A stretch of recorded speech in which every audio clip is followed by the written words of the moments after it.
Désormais, la Maison de la Presse La Touquetoise vous propose de découvrir, sous la forme d'un podcast, une autrice ou un auteur.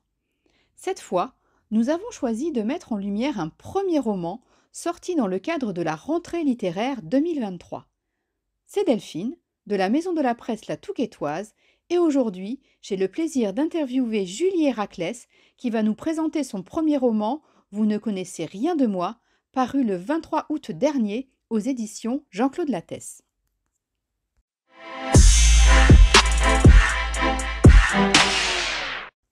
Bonjour Julie, je suis ravie que vous participiez à ce podcast. Votre roman m'a littéralement captivée, je l'ai trouvé à la fois émouvant et intense. Mais avant de parler de Vous ne connaissez rien de moi, pouvez-vous Julie nous dire quelques mots sur vous? Bonjour, je vous remercie pour votre invitation. Alors, quelques mots sur moi. Je dirais que je suis chartraine, j'ai 44 ans. J'ai une passion, c'est l'écriture, j'ai toujours adoré écrire. Pendant une dizaine d'années, j'ai participé à des concours de nouvelles. Et puis en 2019, à la faveur d'un séjour de 3 ans à La Réunion, j'ai osé me lancer dans un défi. Et ce défi, c'était essayer d'écrire un roman. Pouvez-vous nous dire quelques mots sur Vous ne connaissez rien de moi? Vous ne connaissez rien de moi est mon premier roman. Mon point de départ est la photo de Robert Capa, sur laquelle on voit une femme tondue lors de la libération de Chartres le 16 août 1944. Et ma question, lorsque je me suis lancée dans l'écriture de ce roman, était la suivante: comment cette femme en est-elle arrivée là? Votre source d'inspiration pour ce premier roman est la photo du célèbre photographe américain Robert Capa du 16 août 1944, immortalisant la tondue de Chartres. Pourquoi ce choix? Cette photo de Robert Capa, je crois que je la connais depuis toujours. Elle a été prise dans ma ville, à Chartres, et elle m'a toujours habitée. Pendant longtemps, j'ai éprouvé de la compassion pour cette femme, parce que je la croyais uniquement coupable d'avoir eu un enfant avec un Allemand. Et puis en 2011, j'ai lu un livre qui a été écrit par des historiens, par Gérard Leray et Philippe Frétinier, qui s'appelle La Tondue, 1944-1947. Et là, en lisant ce livre, cette reconstitution historique, j'ai compris que cette femme avait collaboré, avait été une fervente partisane de l'idéologie nazie. Et ma question était, mais comment une jeune femme de ce milieu-là, à cette époque-là, comment est-ce qu'elle peut à ce point basculer dans la collaboration? Quelles ont été ses motivations? Quels ont été les événements qui ont pu faire qu'un jour elle travaille pour l'occupant, elle adhère à un parti d'extrême droite, le PPF. Et l'enquête historique ne me permettait pas de répondre à cette question dans son intégralité. Et c'est pour ça que je me suis tournée vers le roman, parce qu'il y a des motivations d'ordre psychologique, des motivations d'ordre familial, sociologique, que j'ai eu envie d'exploiter, de romancer. Pouvez-vous nous présenter votre héroïne, Simone Touzeau? Comment avez-vous fait pour construire un tel personnage à partir d'une photo? Mon personnage s'appelle Simone Grivise. C'est important pour moi de faire la distinction dans le sens où j'ai rajouté des événements qui font que mon roman est bien une fiction et non une reconstitution historique. Alors pour définir Simone, je dirais que c'est un personnage trouble, qui a été malmenée par la vie pendant son enfance et son adolescence. Elle fera ensuite de mauvais choix au moment de son passage à l'âge adulte et elle s'apercevra trop tard que les choix qu'elle avait faits étaient les mauvais. Votre roman s'inscrit dans un contexte historique important, celui de la Libération. Quel type de recherche avez-vous mené et combien de temps cela vous a pris? Alors au tout départ, j'ai relu le livre dont je vous ai parlé tout à l'heure, l'ouvrage historique qui s'intitule La Tondue 1944-1947. Ce livre me permettait d'avoir les principaux repères biographiques de cette femme. Et par la suite, donc j'ai commencé à écrire et tout en écrivant, en fait, j'ai lu des romans qui ont été écrits pendant les années 30 et 40. J'ai regardé des films aussi, par exemple Une affaire de femme de Claude Chabrol. J'ai les livres, je citerai par exemple Suite française de Irène Nemirovsky ou Journal à quatre mains de Benoît et Flora Groult. En fait, ce dont j'avais besoin, c'était de savoir comment on vivait à cette époque-là, comment on mangeait, comment on se lavait, comment on s'habillait. Tous ces détails qui font que finalement un roman prend corps en fait dans une époque. En quoi le fait d'être originaire de Chartres vous a aidé dans l'écriture de ce roman? Connaître Chartres m'a beaucoup aidé en fait pour construire mon univers narratif. C'est-à-dire que je n'ai eu finalement qu'à puiser dans mes souvenirs pour, par exemple, décrire les rues de la ville. Simone déambule beaucoup dans les rues de Chartres. Et donc c'était facile finalement pour moi de voir comment elle pouvait se déplacer d'un endroit à un autre, puisque je n'avais qu'à me souvenir de ces rues que je connais parfaitement. Par exemple également la cathédrale, j'ai voulu en faire une sorte de personnage secondaire. En tout cas, elle occupe une place importante dans la configuration de la ville et dans la vie de Simone. Et donc là, pareil, moi-même ayant vécu à Chartres, c'était facile de pouvoir envisager les choses sous cet angle. Le choix narratif à la première personne s'est-il imposé à vous dès le départ? Alors non, la première personne ne s'est pas imposée d'emblée. Comme pour la voix de Simone, j'ai fait des tentatives, j'ai essayé, j'ai tâtonné. Et donc au départ, j'utilisais la troisième personne du singulier. Et puis en relisant, je trouvais que mon texte manquait d'énergie en fait. Donc et en essayant avec la première personne, là, je me suis rendu compte que ça insufflait une autre dimension au personnage. En fait, j'étais plus proche des émotions de mon personnage grâce à la première personne. Donc c'est la raison pour laquelle j'ai finalement retenu ce choix-là. Ce que j'ai trouvé très réussi dans votre roman, Julie, c'est le réalisme. Et le réalisme passe également par le choix du langage utilisé par Simone. En quoi cela a été important pour vous? Alors la voix de Simone, ça a été une grande interrogation en fait. Pendant un an, j'ai écrit un premier jet et quand j'ai relu ce premier jet, je n'étais pas satisfaite du tout de la voix de Simone justement. Je trouvais qu'elle manquait de personnalité, elle était plate. Et à ce moment-là, j'ai relu des livres écrits à cette période-là et je me suis rendu compte en fait que je pouvais me permettre beaucoup plus de liberté, que finalement le langage des années 30 et 40 n'était pas aussi guindé que je pouvais l'imaginer. Et finalement, tous les termes que Simone emploie, tout l'argot qu'elle emploie, ce sont des termes qui existaient déjà à cette époque-là.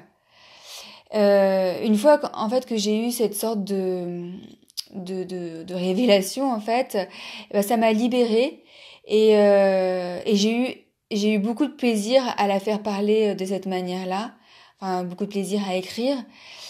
Euh, et là j'ai eu l'impression d'avoir trouvé finalement une partie de mon personnage. Sa voix est très importante.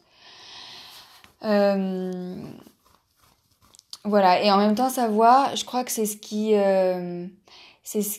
la trahira toujours, dans le sens où c'est ça qui trahit ses origines sociales, en fait. Simone, c'est quelqu'un qui essaye de s'élever, qui voudrait ressembler aux autres filles de bonne famille, et finalement, elle n'y arrive pas, notamment parce que sa langue trahit toujours sa propre condition sociale. Une autre réussite de votre roman, Julie, c'est la construction de l'histoire de Simone. Est-ce que l'alternance des temporalités s'est imposée à vous dès le départ? Alors oui, en ce qui concerne l'alternance des temporalités, là, ça s'est imposé dès le départ, en fait. Pourquoi? Parce que je savais déjà que je voulais raconter la journée du 16 août 44 dans ses moindres détails et que le reste de mon roman, finalement, raconterait les événements qui ont conduit à cette fameuse journée. Et dès lors, en fait, ça me semblait vraiment logique de faire de la journée du 16 août une sorte de fil conducteur euh, qui s'égrènerait en fait le long du roman et autour duquel s'agrégerait tous les autres événements qui ont conduit à cette journée. Pour un premier roman, Julie, être édité par les éditions Jean-Claude Lattès est tout simplement formidable. Est-ce que vous pouvez nous raconter comment cela s'est passé? Oui, bien sûr. Alors, en fait, j'avais, une fois mon manuscrit terminé, j'avais participé à un atelier organisé par le magazine Lire, magazine littéraire, intitulé Tout savoir avant d'envoyer son manuscrit à un éditeur. Lors de cet atelier, le formateur qui était le rédacteur en chef du magazine nous a donné en fait des conseils pour présenter notre manuscrit, pour rédiger une lettre d'intention et il nous a donné à chacun d'entre nous, en fonction des premières pages qu'il avait lues de notre manuscrit, il nous a donné des noms d'éditeurs que l'on pouvait contacter. Et donc moi, le premier nom d'éditeur qu'il m'avait donné, c'était Jean-Claude Lattès. Donc, bien, j'ai envoyé mon manuscrit à cet éditeur et très rapidement, en fait, j'ai été recontactée. Voilà, et cette belle histoire, cette incroyable histoire a commencé. Quelle est la chose ou la personne qui vous inspire le plus? Je dirais les histoires de famille. Je crois que quand on commence à creuser un peu, on a tous dans nos familles des histoires qui pourraient constituer le point de départ d'un roman. Est-ce que vous avez des rituels d'écriture, Julie? Alors mon rituel d'écriture, c'est de me mettre à mon bureau de 9 heures à 15 heures. Quoi qu'il arrive, même si je me sens pas dans une bonne disposition pour écrire, je m'y mets.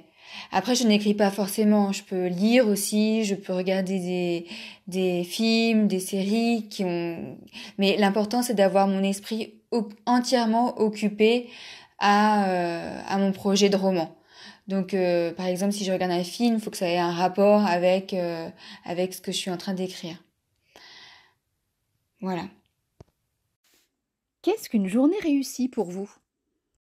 Alors, ma perception de la journée réussie par rapport à l'écriture a changé. En fait, au départ, quand je me suis lancée dans l'écriture de mon roman, je me disais qu'il fallait que j'écrive un certain nombre de signes par jour, sinon c'était une journée qui ne valait rien. Donc, je m'étais imposé des règles assez strictes, 1500 signes. Et puis, avec le temps, en fait, j'ai mis 3 ans à écrire mon roman. Avec le temps, je suis devenue plus indulgente avec moi-même et je me suis rendu compte que finalement, une journée réussie, c'était une journée où tout simplement je consacrais du temps à mon projet. Et ça ne passe pas forcément par l'écriture, par le nombre de signes, ça passe aussi tout simplement par la réflexion, la lecture, voilà. Donc voilà aujourd'hui pour moi une journée réussie, une journée où je me consacre à mon projet de roman. Quel est votre roman préféré, Julie? Ah, c'est une vaste question.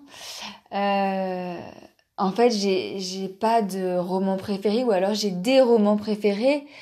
Je dirais que ça change en fonction du temps, en fonction des années, en fonction de mon humeur. Alors, en ce moment, si je devais dire en ce moment, euh, je dirais Histoire du fils de Marie-Hélène Lafon, qui est vraiment un livre qui m'a subjuguée en fait. Euh, d'abord par sa manière d'écrire. Elle utilise des mots qui sont d'une très grande simplicité, mais en même temps qui vous transpercent. L'histoire est très prenante et Marie-Hélène Lafont a un sens de la mise en scène assez incroyable, notamment le premier chapitre d'Histoire du Fils se termine de manière vraiment, enfin je m'y attendais mais pas du tout. Donc voilà, en ce moment c'est ce livre-là que j'adore. Peut-être que demain ça en sera un autre. J'ai une dernière question pour vous, Julie. Votre roman vient de paraître. Dans quel état d'esprit êtes-vous et avez-vous déjà des premiers retours de lecture? J'ai l'impression de vivre une aventure fabuleuse, une aventure à laquelle je ne m'attendais pas du tout. Et oui, j'ai des premiers retours de lecteurs et de libraires notamment qui sont tous positifs. Euh, et ça me transporte de joie en fait. C'est incroyable. Pendant 3 ans, j'ai écrit dans mon bureau en ne sachant pas si un jour ce livre aurait une vie en dehors de moi. Et aujourd'hui, le fait d'avoir des lecteurs, c'est une expérience incroyable. Je vous remercie, Julie, d'avoir participé à ce podcast et je vous laisse le mot de la fin. Un grand merci à vous de m'avoir invité. Et le mot de la fin, eh bien, je souhaite que d'autres lecteurs aient envie de découvrir le destin de Simone. Bonne lecture.